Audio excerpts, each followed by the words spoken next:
So dito nga po mga kalingap mga kaedsi, ito pala ang totoong dahilan kaya deleted na ang post ni Viancy sa Facebook.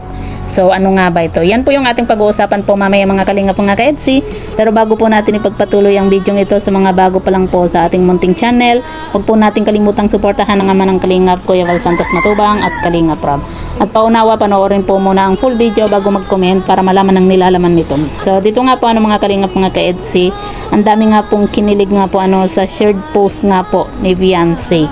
At yan nga po mga kalingap mga kaedsi, deleted na nga po yung kanyang shared post dahil nga po sa dinilit na nga daw po niya kasi baka magalit daw po yung kanyang hubby nga po. At ito po yung patunay na may comment po itong si Viancy na sa live nga po ni Kalingap Edu. At kita naman po dati sa mukha po ni Kalingap Edu kung gaano po siya kakilig. Hindi na po talaga maitago po ng dalawang ito yung kanilang nararamdaman. Nakilig nga po sa isa't isa. At dito nga po mga kalingap mga kaedsi, habang naka-live nga po itong si Kalingap Edu, nag-comment nga po itong si Viancy, sabi nga po niya, pero deleted na. Hahaha, baka kasi magalit ka O, di ba? Grabe ang kulit talaga ni Viancy at ni Kalingap Edu. Kaya naman talagang bagay na bagay po itong dalawang ito. Kasi nagkakasundo po sila maging sa kakulitan nga po, nahahawa na rin po itong si Viancy dito kay Kalingap Edu. Wag lang pong sumpungin nga po itong si Kalingap Edu. Di ba?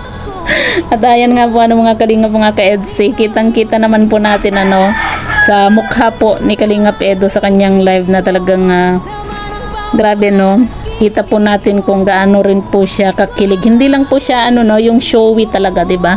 Gaya nga po ng sinasabi po ni Kalingap Edu na hindi po siya showy. Pero yun nga po mga kalingap mga kaedsi, minsan nahuhuli kam din po itong dalawang ito kung gaano po sila kasweet sa isa't isa. Sabi nga po ni Kalingap Edu, 'di ba, hindi na po napigilan.